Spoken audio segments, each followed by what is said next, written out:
What's up, YouTube? It's Artisan MC, and today I'm just really in my own headspace thinking about the Joker movie and social implications and how everybody is taking this thing. And I will say, for most of you that don't know me obviously personally, one of my favorite things in the world to do is debate ideas and have conversation about concepts and things that shape our reality, what in a red pill space you will call the Matrix. Why do you do the certain things you do? Why do you follow the certain paths that you follow? And how people really interact with each other within this construct. And I can't say one of the best things I've seen come out of this Joker movie that I knew from seeing it was debate. People actually churning ideas, thoughts, really looking at the material and breaking it down like fucking a dime bag, for real. That people really are looking at it not just as a movie, not just as a movie about a comic book character, but as a study of humanity, a study of an individual, and how an individual ends up becoming the way they are. And that is what has always motivated me and pushed me in the directions that I have, is understanding the human condition and people in general. It's one thing to say somebody is an asshole, but why is he an asshole? What made him an asshole, right?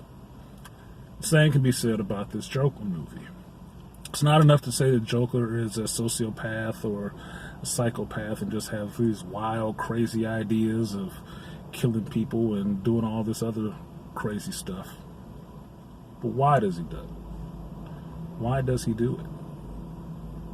What made him into what he is? Or as this movie proposes, maybe he wasn't made at all. Maybe the whole Arthur Fleck persona, like Kendra was pointing at earlier today in her stream, great stream, Kendra, great fucking stream, is that Arthur Fleck was the mask. And that Joker was who he was underneath. And I can say she's right on that. Because she said that, I need to go back and redo my damn review because she hit on something I put in there that I need to alter. So it's good, you know. Nothing is ever finished, and I'm an artist, so I'll keep working at it. But it could be say Arthur Fleck was the mask.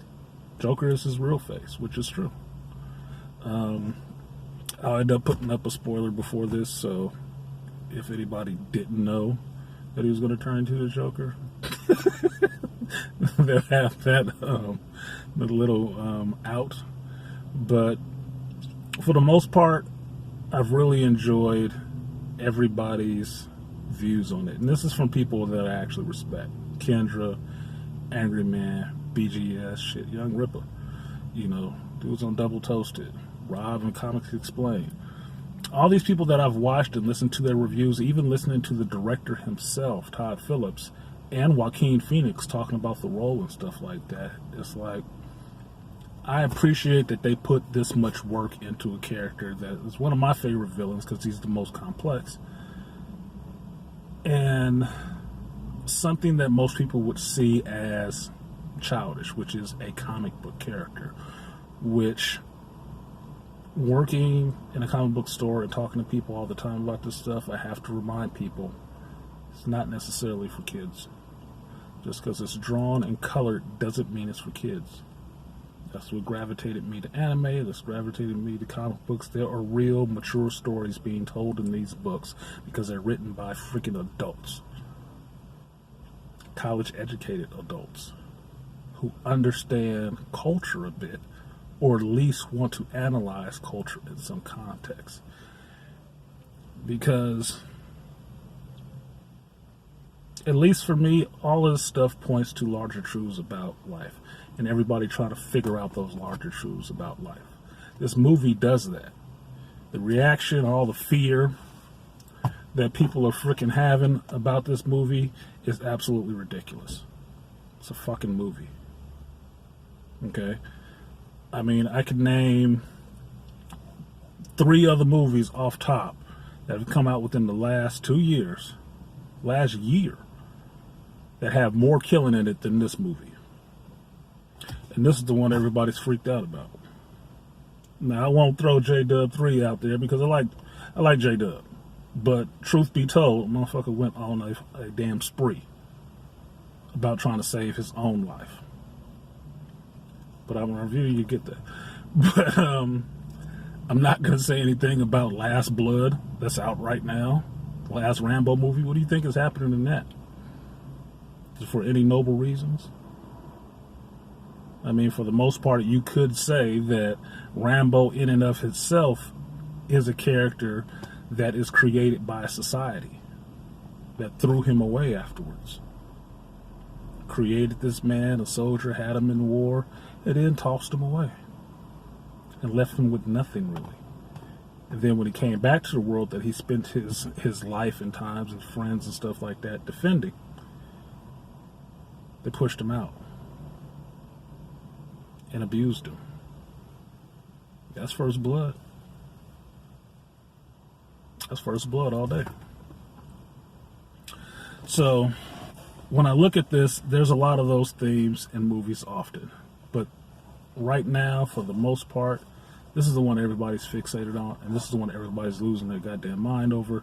And I will say it just from knowing anything, yes, it is the gynocracy clutching their pearls and getting all up in their goddamn feelings because a guy broke loose of that shit. You were 100% right on that shit, Kendra. Because in any other frame, any other venue, any other frickin' story, the story of a person discovering who they really are and becoming who they really are would be an exaltation. That'd be the feel-good movie of the summer. If it was on the O Network or We or Oxygen or any of those chick flick networks, and she had an abusive father that did these things to her and lied to her and all that shit, you'd be rooting for this girl to kill somebody. Routine. That's right. Oh, man, it's bad. The society is screwed up. Let's go woman power. It'd be all that shit. But because that's not what it is, and in this, there's not a overarching vibe of feminism and uphold everybody's bullshit, then you see the fear. And what is that fear? That's feminine. That's feminine fear. That's why it's out there. That's what this culture thrives on. Feeding you fear so you do less. So you don't question as much. Because it's a courageous act to question.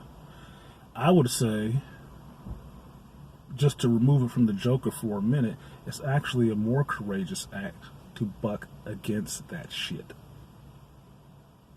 To be that outlier, to see the world as it actually is, to pop that red pill and drink the red damn Kool-Aid. And understand that most of this shit around you is crap. Social manipulation all day long, 24 hours a day, to conform your behavior to something more manageable. And to bring it back to the Joker, that's what the Joker symbolizes.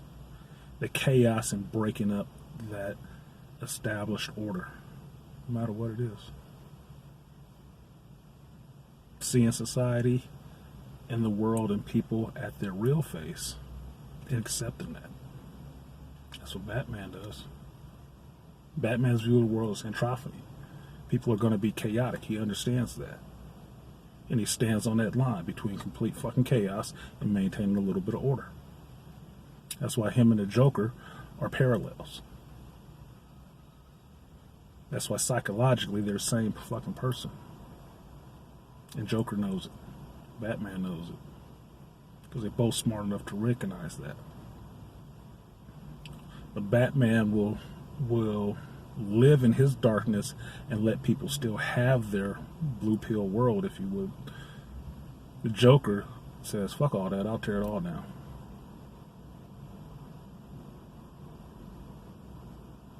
In that sense, that's why Joker is black pill. He knows that he don't give a shit. Batman is red, because he knows it. But he'll let the blue pillars have their fantasies. So, this stream of thought is directly related to what I've heard and listened to and fucking enjoyed for the last couple of days because of this movie. Because like I said, I love a good debate.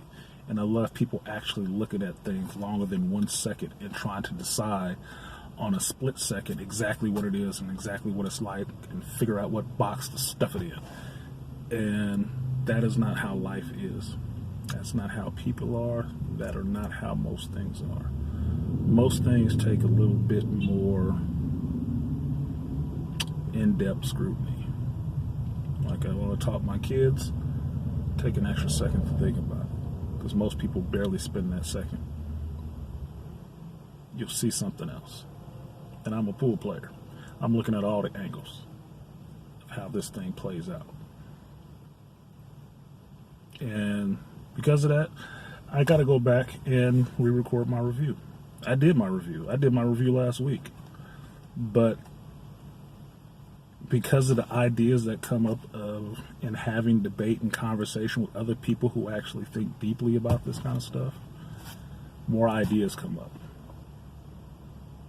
And it takes a review of something from the surface level of saying that, oh, it's just like something else, to these are the layers in this shit.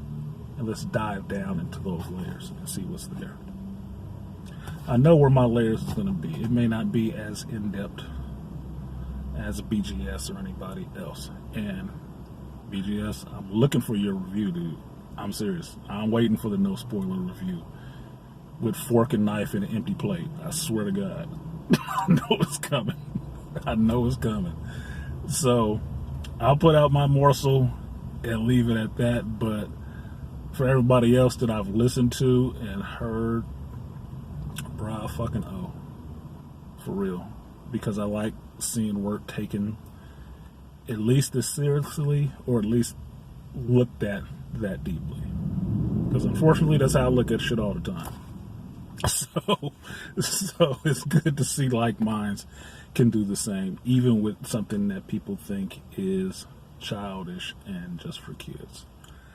So I'm gonna get off here right now. I'm gonna eat my lunch and get some work done. And yeah, this is just a little free flow, you know, just for me, just to get some thoughts out. See you guys next time. Peace.